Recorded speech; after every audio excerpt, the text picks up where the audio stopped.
No, we got it. So for you, this defensive end, obviously people thinking, hey, it's going to be really thin. Now you've got Peter Woods moving out there, Cade moving out there.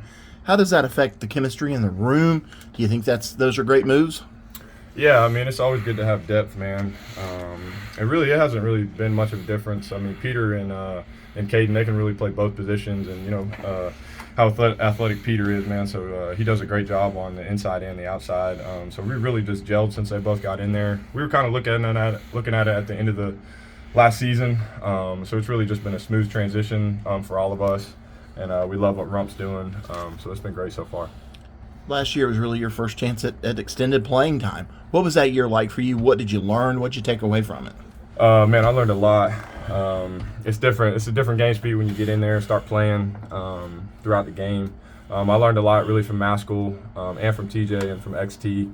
But it's different, man. The game speed's different. That's probably the biggest thing is just the game speed and reacting to people and linemen and kind of just how the flow of the game goes. If somebody that gets in there towards the end of the game, usually it's a lot slower. The crowd's kind of died down. But if you're in the mix of things, really the speed of the game is it's totally different, man. But that and just a lot of technical things. I got exposed a lot, which was good for me. Found a lot of things out about my game that need to be corrected, just bad habits. So I'd probably say the speed of the game and then just exposure, the biggest two things. Yeah, I was going to ask, what are those things that you've got to get corrected and you want to see get better this spring? Yeah, I made a list of things going into the off season. Really just a lot of little things in my game that tie into the big part of how a defensive end is supposed to be played, especially in our defense. Hand placement, footwork are some big things. And there's little things that go along with, the overall aspect of footwork and hand placement, But I had to do, a lot of things with my hips too, open up, being able to run, being able to change directions, just a lot of stretching. I got a really good stretch routine. I had always done a lot of recovery, but stretching's a huge thing. I think a lot of people kind of overlook that in their game and how flexible and athletic they can be. But I just say a lot of things with hand placement, which applies to pass rush and your run game.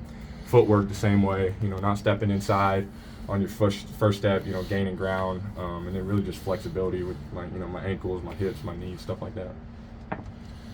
You've been patient here. You wanted to transfer. You probably could have. What makes you want to stick around and work in this rotation and kind of establish your spot here at Clemson specifically? Yeah, Clemson's just home, man.